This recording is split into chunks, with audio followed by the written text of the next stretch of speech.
No one believed the internet could collapse overnight. The World Wide Web wasn't slowly retired, but abruptly dropped and left to rot in the late 2020s. The first internet had a good run, connecting people and nations across the globe since the 1990s. The 2020X cyber attack marked the end of that era. The interconnected, borderless net that humanity came to rely on unraveled one evening as system after system was compromised. In the real world, chaos. Bank accounts drained in an instant, nationwide power outages, planes falling out of the sky. Online, a digital wildfire, decades of data corrupted, memories captured in photos and videos lost. A darkness spread across the web like a plague. The collective loss of information was worse than 1,000 libraries burning to the ground. To the children that had never known a life before the internet, it seemed like the end of the world. At 7 years old, Aki wouldn't remember precise details of that catastrophic night, but she would never shake the memories of the adults around her panicking as their lives came to a crash. The highest-ranking members of what would become the ICC, the Internet Communications Commission, furiously debated how to combat the cyber attack. The corruption that had begun in the American servers was rapidly spreading to other nations' networks. Mexico, Canada, Korea, and Japan had been compromised in the time it took for the men to be seated. If we don't quarantine and wall off the infected servers immediately, the entirety of the internet will be lost in a matter of minutes, one particularly sweaty man insisted. Across from him, an equally stressed man attempted to argue that a walled-off internet was a paradox. What you're calling for would be the end of open communication as we know it. A broken, divided web is no web at all. It spits in the face of everything the internet stands for. Look at what's happening right now, the sweaty man replied. The open internet failed. It's the reason this attack's been able to devastate the entire world in a single night. We should have known it would end this way. We can't be passive observers anymore, not for a second longer. The others were at a loss, unwilling to believe a fellow colleague would advocate for a walled internet. Before any could attempt a counterpoint, a nearby monitor displaying the state of things burst into flames. The room was warming up, no doubt due to the myriad devices overheating. The sounds of crashing vehicles, ambulance sirens, and screaming humans below traveled all the way up the skyscraper and into the boardroom. What was happening in the virtual world was devastating the physical one. The man advocating for the end of the open internet turned to the head of the table, a calm and collected individual who had yet to say a word. "Sir, do I have your approval to initialize?" the sweaty man asked. "Do it," said the head of the table. "Bring them online." The sweating man breathed a sigh of relief and lifted the protective case guarding a switch of some kind. He pressed his thumb down on the button, marking the end of an era. "Initializing I2, an automated voice rang out over the room's speakers. In the virtual world of the internet, massive electronic walls formed. These barriers succeeded in trapping the darkness that was spreading, but came with the consequence of blocking the flow of data from country to country. Then, an army of glowing digital creatures spawned across the affected internet. The online army neutralized the darkness like firefighters working to save a burning building. Through the rollout of a walled internet and the launch of its virtual guardians, the web entered a new age. In awe of the digital warriors on screen, the man at the head of the table stood to speak. So that's them, the future of the internet, the dot monsters. 1.1 I2.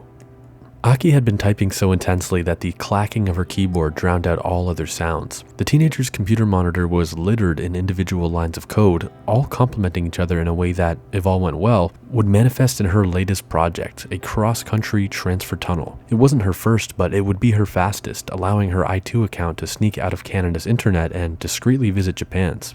Though she'd missed an earlier wave of phone notifications, a custom alert noise managed to break her from her trance. Aki pushed against her desk, launching herself by way of rolling chair across the room. She picked up the phone resting on her bed. The first few messages were generic ones advertising the DotMon League. The head-to-head combat sport that had taken I2 by storm didn't interest Aki, and unsolicited push notifications wouldn't be changing that. There was the next notification, though, from the one person she'd be willing to sit through hours of mindless battling to make happy. "DotMon League, you in?" the message read. Haru, Aki's grade school friend from Tokyo, was the sender. Aki groaned. It seemed she wouldn't be spending her time in the Japanese I2 server shopping or catching up on region-locked shows, but instead watching digital warriors battle.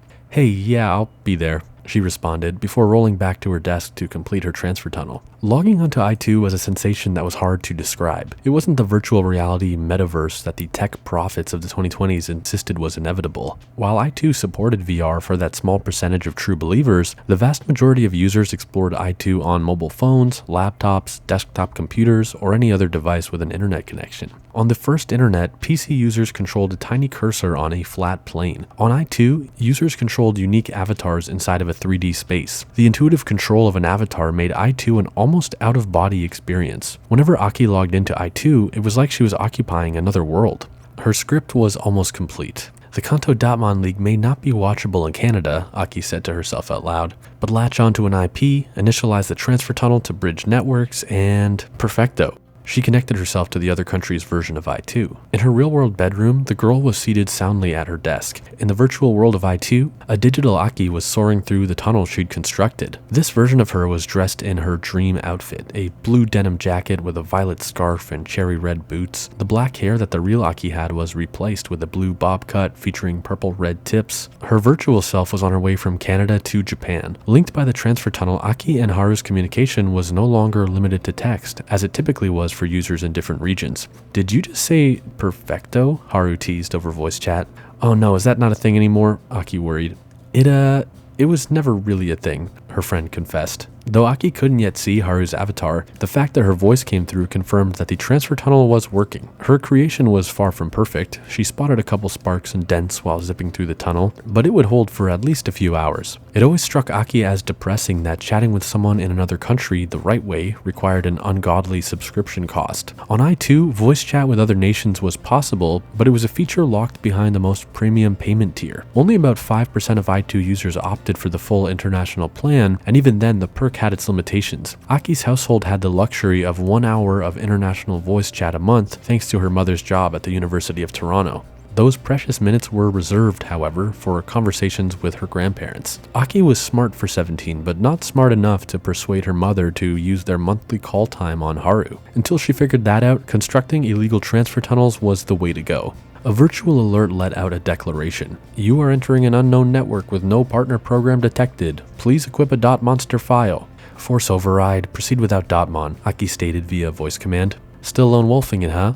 Haru asked her oldest friend. I'm doing the DIY thing. Aki's avatar zipped through the final few miles of the transfer tunnel. Besides, this is I2. It's the safest, most user-friendly version of the internet to ever exist, right? If it's so safe, then I shouldn't need a bodyguard. Haru had a hard time countering the point about safety. She'd never heard a single horror story about the I2 user experience. Everyone knew about the scams that used to plague the first internet, but that was a problem that vanished when I2 came online. Still, Haru felt that Aki using I2 without a partner program sounded as ludicrous as using a computer without a screen. One of these days you're gonna regret not tying your account to a partner program, Haru warned. I don't know what I'd do without my little Seomon.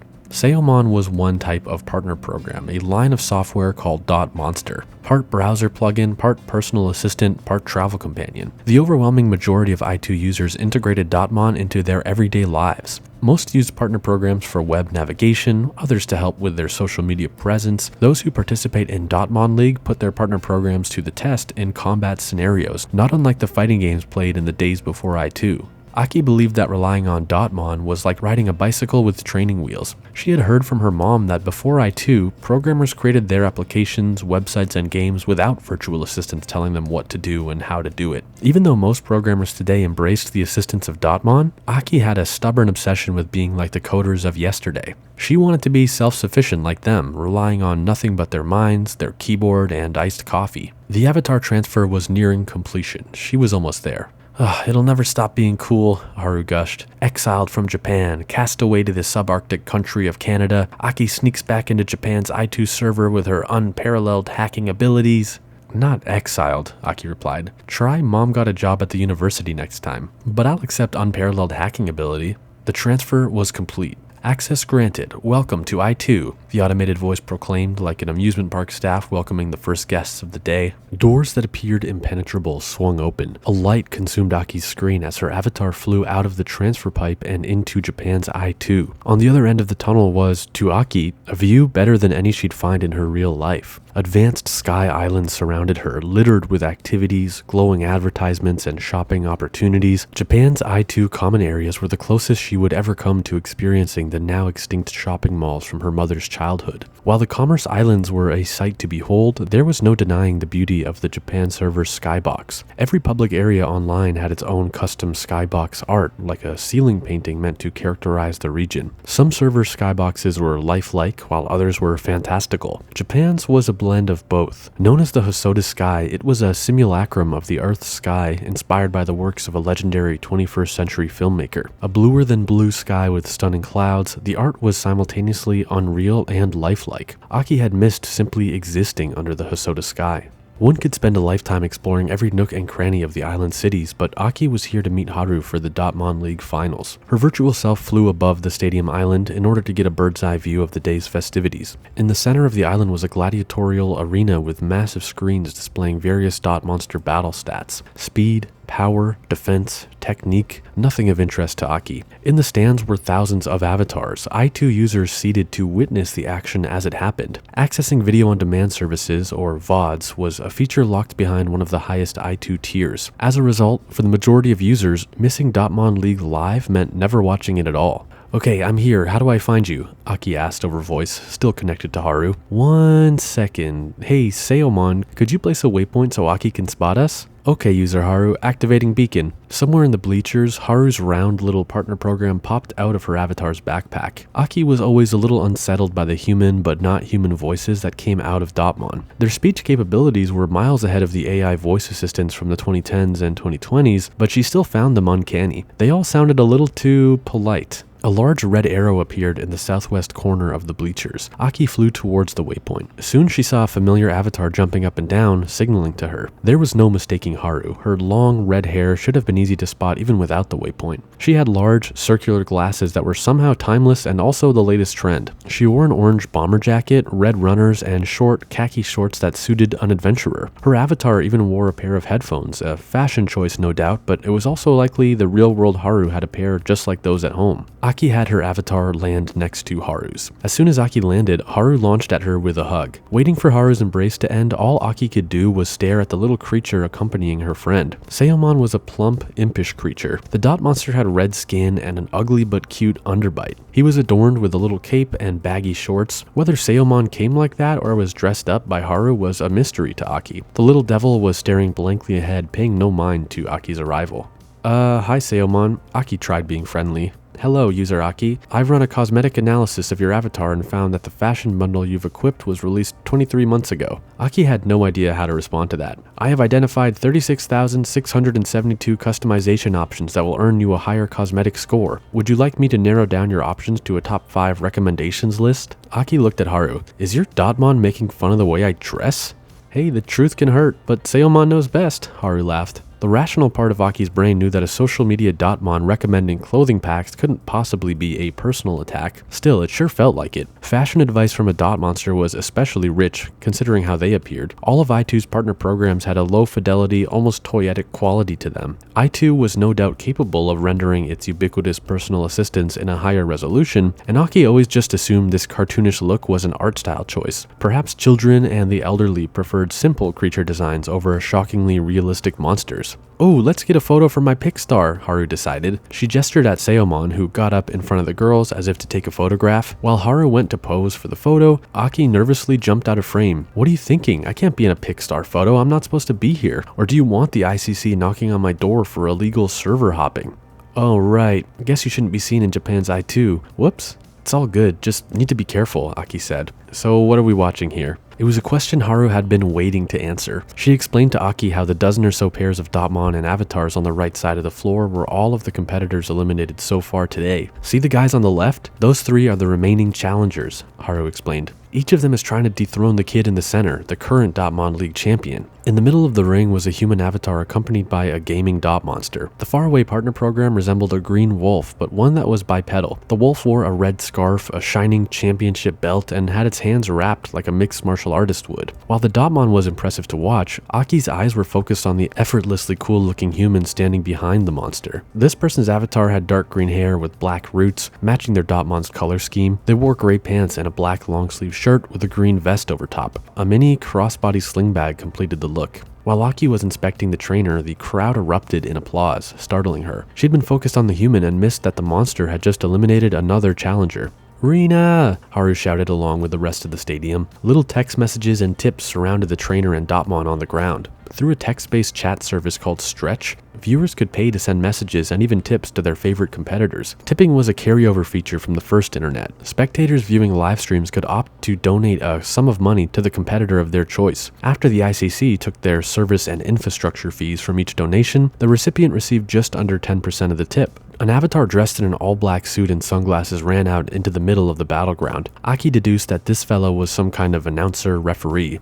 "That's 13 challengers taken down by Rina and Ecomon. The Kanto region's DotMon champion just refuses to let go of that title," the announcer exclaimed to the growing applause of the arena. "Now only 2 challengers remain. Next contestant, please make your way to the..." Before the announcer could finish speaking, Rina interrupted, throwing 2 fingers in the air. Her gesture resembled a peace sign, but that didn't seem to be her style. The crowd shared in a stunned silence. "2, said Rina. "Let's do 2 at once. We can finish this with a bang at least." Aki had no idea how to react, and neither did the seasoned crowd. "You heard it, folks. Send in the next 2 challengers. Wow, we're doing this." The announcer psyched himself and the crowd up. The next match hadn't even begun, and Rina was swarmed by a new wave of digital praise and tips. "This is nuts," Haru said. "Hey Aki, you think you could beat Rina in a battle?" Aki felt like it was an absurd question. "With what? The DotMon I don't have installed? You and Seomon entering a DotMon league is way more likely than me ever doing it." "Nah, Seomon's a lover, not a fighter. Rina's DotMon though, now that's a warrior." From the Ecomon's present posture, one would not have guessed it was any kind of fighter. Arms crossed, looking at its feet, the wolf's guard was ostensibly down. The 2 DotMon challengers rushed towards Ecomon. Rina issued some command that the crowd couldn't hear, and microseconds before the enemy's attacks would have landed, Ecomon leapt into the air. It executed a dive kick towards the first challenger, landing a direct headshot. The green wolf then used enemy 1's face as a launch pad to fly towards enemy number 2. The crowd was in love. "Isn't that Ecomon the coolest?" Haru asked her apathetic friend. "It all comes down to programming a competent combat plan," Aki replied. She was trying to boil down the nuance of Rina and Ikomon's union to a hard science. Anyone who spent even a few days learning game design could put together something like this. Haru was growing tired of Aki's cynicism. They'd been friends for more than half of their lives, but sometimes Aki made it difficult to be a fan of Aki. "You know, you talk like nobody else knows how to code. I know how programming a combat plan works too, and that just makes seeing a great one even more satisfying," Haru said. She was determined to not let Aki's naysaying ruin the fight and focus back on the match. The DotMon who took a dive kick to the face was back up and hurtling towards Ecomon. Hoping to get an attack in from behind, Rina's wolf performed a front flip over the second enemy, causing number 1 to slam into 2. Rina whispered another command, and Ecomon performed a low sweeping kick that knocked enemy 1 off its feet. The downed dot monster burst into a batch of pixels before respawning next to its trainer outside the ring. This signified the first monster's defeat. Naturally, the crowd erupted into another round of applause. The cloud of cheers and tips surrounding Ecomon obscured the monster's vision, creating an opening for enemy 2. All that Ecomon saw was an arm reach through the field of cheers and tips, gripping the little wolf by its neck. The wolf barely reacted to the chokehold, even catching the enemy's upcoming punch. With one hand around Ecomon's neck and the other caught, the enemy DotMon was out of arms to use. "This is getting sad," Rina said. "Wrap it up," she commanded her DotMon.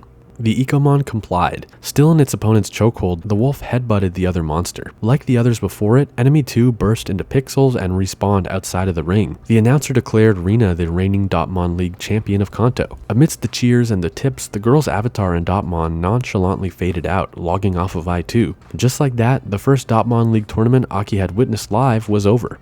There was still time before Aki's transfer tunnel would begin to destabilize. Aki, Haru, and Seomon opted to explore one of the nearby marketing islands. Aki had never been to New York, but figured Times Square was comparable to an I2 island market. There were perhaps 4 or 5 times the space for advertisements compared to real-world youth hubs like Tokyo's Shibuya or Toronto's Sankofa Square. While an older person may find the smattering of catered ads gaudy, teenagers like Aki and Haru generally enjoyed absorbing what I2 had to show them. "How are things in Tokyo?" Aki asked. "Do you want the real answer, or?" Haru replied. "I asked to know, didn't I?" This was Haru's green light to rave and ramble. "It's just incredible. They opened up a new Gunpla shop across from the Tower Records that is maybe my new favorite spot. There's so much good stuff to take photos of and show my followers on Picstar." Aki gave an awkward smile. She was happy to hear about life in her old city, but equally sad about not being there. Haru could sense it too. "But things are good where you are? How's Toronto?" "People say it like Toronto," Aki explained. "It's different. Still getting used to everything here. Do you have, like, Canadian friends?" "Kind of, sort of." Aki had to think about it. "I know classmates' names." "And how long has it been now?" It had been 1 year and 11 months since Aki flew over to join her mom in Canada. Before she could do the mental math and answer her friend, Seomon butted in. Haru, your photos from the DotMon League are edited, and the captions are optimized for peak reach on all relevant search platforms. They're ready to go out to your 4,736 Picstar followers. Aki had to interject. Wait, how many followers? What can I say? Haru replied smugly. Social media partner programs like Seomon just know all the secrets. Talk about a life hack. You know that many people? Aki had never set up a Picstar account herself. Well, not in real life, no. There are people on my server who are interested in my stories. And what's so interesting about you? Aki teased. What's that supposed to mean? Haru looked up at the Hosoda skybox and continued. I just like to connect with people. Most people can't afford the reply packages, so I rarely get a response from my followers, but I feel like me posting and them reacting is like a miniature conversation. The reply package situation was the same in Aki's Canadian version of i2. Being able to view images and video was already a costly endeavor, and paying the ICC an additional fee to leave a comment was not something the average household was willing to spend on. This resulted in a version of the internet where commenting on the content one enjoyed was practically unheard of. When I see the little hearts on my Picstar posts, knowing that someone out there is connecting with something I put out in the world, it's amazing. You could never fit me and all of my Picstar followers into a single room, but the idea of that many people connecting through a shared interest is incredible. Haru spoke from the heart. And that shared interest is you? Aki couldn't resist. Haru turned red. I heard on the first internet you could connect on social media apps with anyone in the world, not just the people from your region. And you didn't even have to pay for comment privileges. Can you imagine? Aki truly couldn't. She was still a child when the old internet was sunsetted and didn't get online until a few years after i2 was established. That all sounds too good to be true, she said. Like there must have been a reason the ICC shut it down, right? You're doing it again. Why do you always look for the negative? I mean, it sounds cool, but it also sounds like a lot of noise. It would be nice to have no region locks though. Then I wouldn't have to work so hard to hang out with you. Yeah, if you could stream with kids from other countries, it wouldn't even matter that you don't have friends in Toronto, Haru fired back. Alright. Speaking of Toronto, I should probably send myself back to the Canada server while my tunnel is still stable. That's right, the time limit. You managed to make this one hold for twice as long as last time. How'd you do it? Let me see your code, let me see. Haru's avatar began to poke and pry like a kid looking at another's phone. No, come on, stop. Aki raised her voice and pulled her virtual self away from Haru's. The reaction caught both of them by surprise. No judgment, nothing I script is perfect, Haru said. I just wanted to see what you did to solve the timeout issue. I'd rather not show my work. Not right now. Sorry, I just get weird about letting people see my work in progress stuff. Aki was uncomfortable. I can do better. It's okay.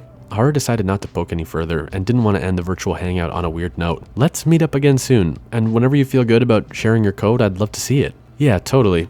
Aki's avatar waved farewell and initialized the transfer tunnel. On her screen, a massive portal opened up in the middle of the market island. The other avatars of local i2 users clearly could not see the portal, just as intended. Before Aki left, Haru's avatar signaled that she had one thing left to say.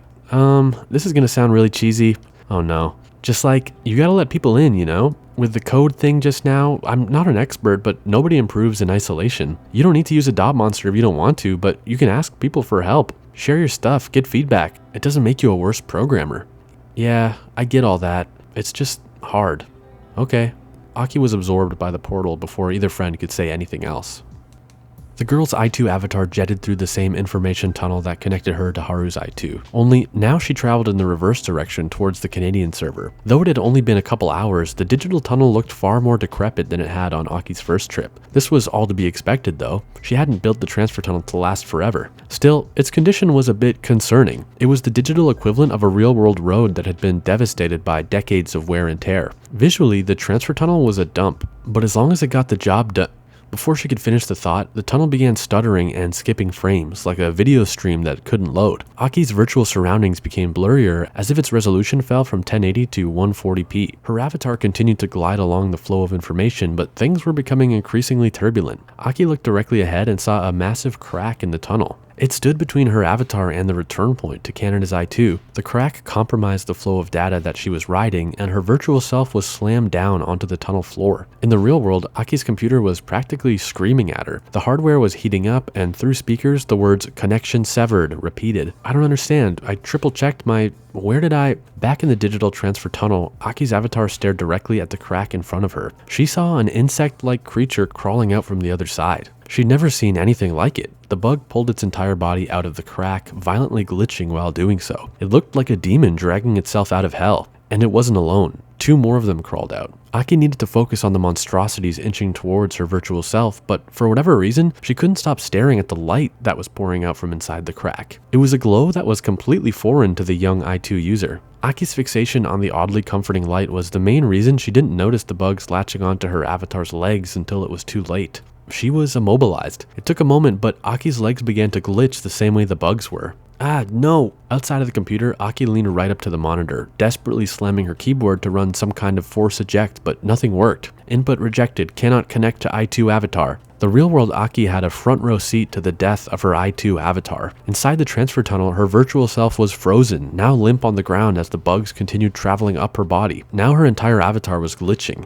When i2 went live over a decade ago, local offline data storage was restricted. The entirety of a person's files, photos, accounts, and services were tied to their single i2 account via cloud storage. There was no copying or backing up files in i2. With its stability and reliability, the ICC insisted that there was no need for local backups. This of course meant that, hypothetically, in the impossible chance that an i2 account was destroyed, an account holder's digital belongings would be permanently lost. "I can't lose my account," Aki screamed. Photos, message histories, school papers, music projects, all digital treasures that the girl now feared she would never see again.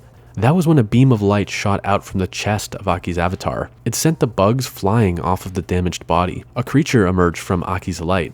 Another bug? No, this was a dot monster. A short but serious looking program took a defensive stance in front of Aki's virtual self. From what she could tell, it was a cartoonish blue bird wearing a knight's helmet and carrying a large shield. As the bugs regained their footing, the DotMon spoke to Aki in the robotic voice typical of any partner program. "Threat to user Aki identified. Shall I deploy an antivirus procedure?" Despite her stubbornness towards the use of dot monsters, in this instance Aki could make an exception. "Yes, deploy." "Understood," the Guardian monster replied. "Deploying Kingsguard /." No sooner than it finished announcing its maneuver, the creature's shield broke into a pair of energy gauntlets that attached to its arms. In 2 flawless sweeps, it used the shield gauntlets to cut the glitching bugs into pieces. "Threat to user Aki eliminated." The girl looked on in awe at the sheer force of the little dot monster. Perfecto. Aki sat on the floor of her bedroom. Heart racing, she stared at her computer monitor in disbelief. The dot monster on the other side of the screen was not something she ever expected to see, but there it was.